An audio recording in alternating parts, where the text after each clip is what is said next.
জয় বাবা, জয় গুরুদেব, নমস্কার।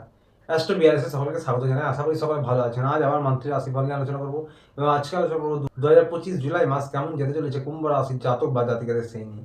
শুরুতেই বলবো, এই আলোচনা আপনাদের জীবনে 40 থেকে 50 ভাগ ফলিত হবে। কেউ দয়া করে ভাববেন না এটা আপনাদের জীবনে 100% ফলিত হতে চলেছে। তার কারণ হচ্ছে বর্তমান পরিস্থিতি অনুযায়ী যার ব্যক্তিগত লগ্নগোষ্ঠীর গ্রহস্থিতির সঙ্গে যতটা বেশি ম্যাচ করবে তার সঙ্গে ততটাই বেশি ফলিত হবে, এবং এটি কারোর লগ্নগোষ্ঠী নিয়ে আলোচনা নয়, সেটা মাথায় রেখে দেখবেন। যার লগ্নগোষ্ঠীতে গ্রহস্থিতি অত্যন্ত খারাপ বা দশা খারাপ চলছে তার ক্ষেত্রে কিছু বৈষম্য হতেই পারে। এর উদ্দেশ্য হচ্ছে যা কিছু ভালো রয়েছে তা দেখে যেন আরো ভালোভাবে প্ল্যান করতে পারেন, যা কিছু খারাপ বা নেগেটিভ রয়েছে তা দেখে যেন সতর্ক বা সাবধান হতে পারেন।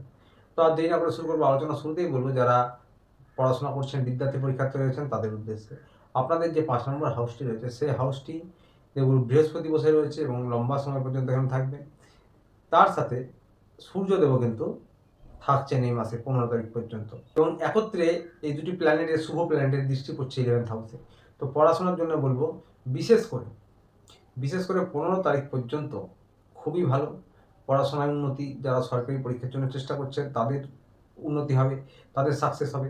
এবং যারা তন্ত্রমন্ত্র যদি নিয়ে পড়াশোনা করছেন, যারা অ্যাস্ট্রোলজিক্যাল পড়াশোনা করছেন, যারা গবেষণামূলক পড়াশোনা করছেন, যারা উচ্চশিক্ষায় রয়েছেন তাদের জন্য কিন্তু এই মাসটা 15 তারিখ পর্যন্ত বিশেষভাবে ভালো। তো ফোকাস করুন, প্রচেষ্টা প্রয়াস করুন, ভালো ফল আপনারা এই মাসে পাবেন। এবং সরকারি পরীক্ষার জন্য বিশেষ করে বলবো যে 15 তারিখ পর্যন্ত সময়টা ভালো। যারা লাভ রিলেশন রয়েছেন তাদের উদ্দেশ্যে বলবো যে প্রেম ভালোবাসা বা লাভ রিলেশনের ক্ষেত্রে এই মাসটা কিন্তু ভালো। দেবগুরু বৃহস্পতি যখন রয়েছে তখন আপনাদের বিশেষ কোনো সমস্যা নয়, ঘোরাফেরা আনন্দ উল্লোড় হতে পারে। তবে একটা বিষয় প্রেম ভালোবাসার ক্ষেত্রে মাথায় রাখতে হবে যে সূর্য থাকছে দেবগুরু বৃহস্পতির সঙ্গে, তাই একে অপরকে ডোমিনেট করা বা ইগোর সমস্যা হওয়া, বিশেষ করে মাসের 15 তারিখ পর্যন্ত এটা তো হতেই পারে। তার সাথে শনি রয়েছে আপনাদের কিন্তু বাক্যস্থানে, বাণীস্থানে 2 নম্বর ঘরে, এবং মঙ্গলের দৃষ্টিও কিন্তু ওই শনির ওপর পড়ছে, আপনাদের লগ্নে পড়ছে, দুটি স্থানে পড়ছে। তো সুতরাং যে কথায় কথায় হুটহাট রেগে যাওয়া, তার সাথে আপনাদের ছোট কথাকে বড় করে তোলা, এগুলো কিন্তু থাকবে। একে অপরকে ডোমিনেট করা, নিজের কথা খাটানো, এই মাসটা জুড়ে, পুরো মাসটা জুড়ে এটা থাকছে। দেবগুরু বৃহস্পতির কৃপায় কী হবে যে আপনারা যে মনোমালিন্য বা একটা বচসা, একটা মানসিক দূরত্ব, সেটার থেকে হয়তো বেশি স্থায়ী হবে না। যদি প্রচেষ্টা করেন বেরিয়ে আসতে পারবেন খুব তাড়াতাড়ি। তবে মনোমালিন্য, ইগো, একে অপরকে ছোটো করা, এগুলো কিন্তু এই মাসে থাকছে।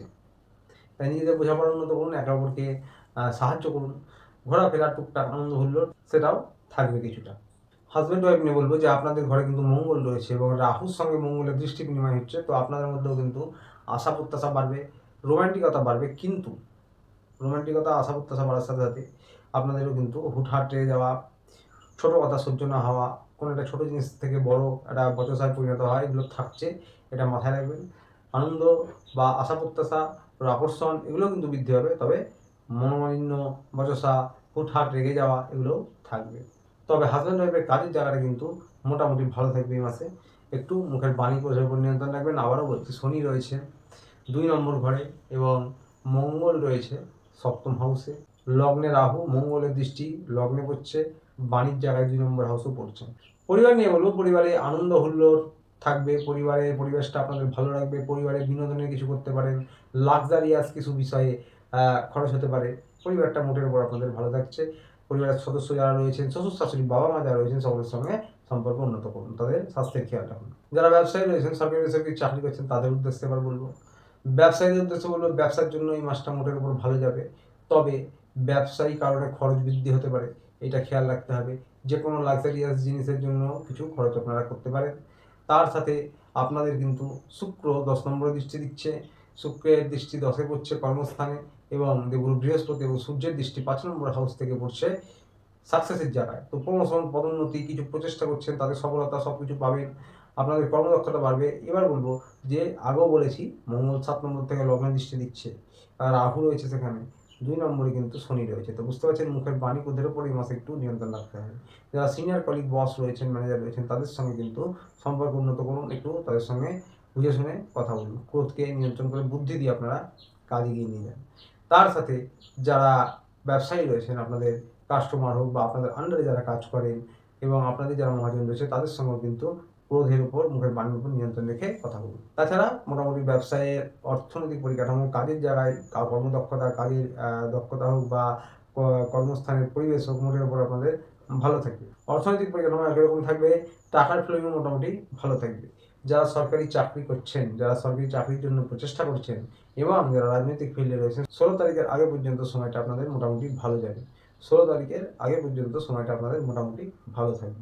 স্বাস্থ্য নিয়ে বলবো, মোটামুটি বদহজম বা পেট রিলেটেড কোনো সমস্যা হতে পারে, অ্যালার্জি, ইনফেকশন, স্কিনের সমস্যা এগুলো হতে পারে। প্রতিকার নিয়ে বলবো, যারা কুম্ভ রাশির জাতক জাতিকা রয়েছেন, আপনাদের কিন্তু প্রত্যেক মাসে অন্তত একবার শনি মন্দিরে গিয়ে পুজো দিলে অত্যন্ত ভালো হয়। মাসে অন্তত একবার বজরংবলী মন্দিরে গিয়ে মঙ্গলবার পুজো দিলে অত্যন্ত ভালো হয়। বাড়িতে প্রত্যহ হনুমান চালিসা পাঠ করুন। বাড়ির ছাদে বা উঠোনে এলাকায় কালো কাক থাকলে তাদের কিছু খাবার দিন। প্রত্যহ ওম প্রাং পিং প্রং শনিশ্চরায় নমঃ এটি শনিদেবের বীজ মন্ত্র করতে পারেন, অত্যন্ত ভালো প্রতিকার হবে। তো আসলে এই পর্যন্ত ভিডিওটি ভালো লাগলে চ্যানেলটিতে অবশ্যই লাইক সাবস্ক্রাইব করে পাশে থাকবেন। দেখা হচ্ছে আবার পরের ভিডিওতে। ততদিন ভালো থাকবেন, সুস্থ থাকবেন। নমস্কার।